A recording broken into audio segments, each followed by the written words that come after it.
Traveling Korea with KPop Demon Hunters. What if your next trip to Korea feels like stepping into an animated blockbuster? Netflix hit KPop Demon Hunters is inspiring fans to follow the footsteps of fictional idol warriors Huntrix through real-world landmarks across the country. That journey may begin, or end, with a spectacle in the sky. Last Sunday, the warm air of a September evening, filled with the sound of collective awe, as 1,200 drones lifted into the night sky above eastern Seoul's Bukchon Hanging Park. Their LEDs swirled and shifted until the characters from KPop Demon Hunters flickered into view, neon silhouettes soaring above the river like guardians of Seoul. The show was part of the city's expanding Han River Light performance, a nighttime program that has quickly become one of the capital's flagship tourist draws.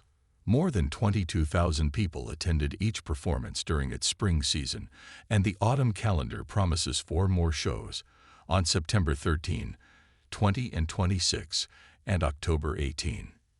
This season's twist is a collaboration with KPop Demon Hunters, weaving imagery from the animated film into the drone choreography. For the thousands gathered on the riverbanks, it was as if the movie's fantasy world had spilled over into the night sky. For visitors who have been retracing the film's trail through Seoul and beyond, the drone spectacle was only the latest reminder of how cultural content is reshaping the way people experience real-world destinations. KPop Demon Hunters doesn't just tell a supernatural story of idol singers battling demons. It transforms Korea's landmarks into stages for global imaginations.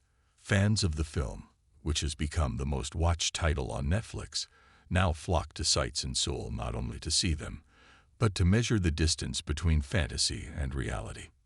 Few places embody that tension more vividly than the Seoul Tower, perched above Mount Nam in central Seoul. In the film, the tower becomes the setting for a climactic showdown, as the 5-member demon boy band Soulja Boys perform Your Idol, before being confronted by the musical power of Huntrix.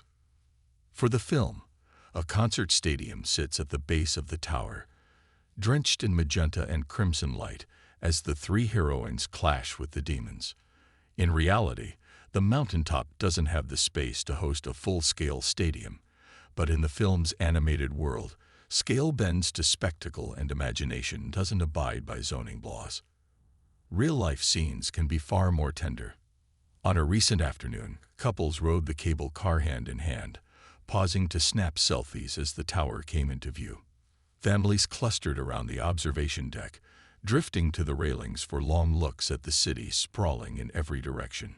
Far from a battlefield, Seoul Tower remains one of Seoul's most romantic vantage points. My daughters love the film.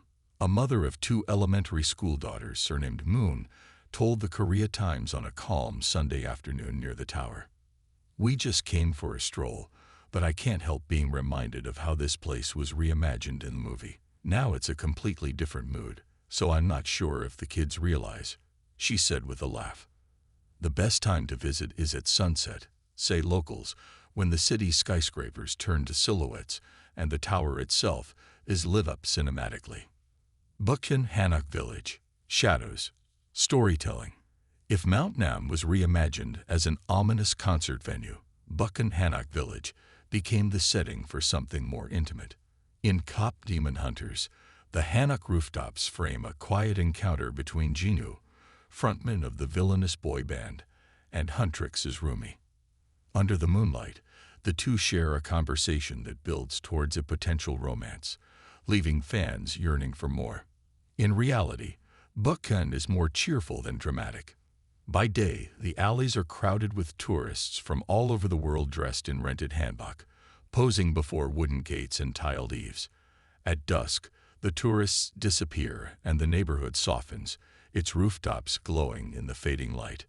But unlike in the movie, lovers cannot roam across the rooftops. These are private homes with actual residents, and the narrow lanes demand quiet respect. Some residential areas even enforce restricted entry hours to protect the safety and privacy of local residents. "I came with my girls, but it still feels romantic. I wish I had a boyfriend with me," chuckled Sarah, a tourist in her 20s from the US. It wasn't exactly what I expected with all the other tourists around, but overall it's a great experience. For travelers, the experience is best savored slowly by walking uphill from Hanok Station on Seoul Metro Line 3, ducking into Hanok tea houses, and pausing at scenic outlooks where traditional rooftops meet the high rises of downtown. The film may add a layer of mystique and touch of romance, but the village's true charm lies in the way past and present coexist in its alleys.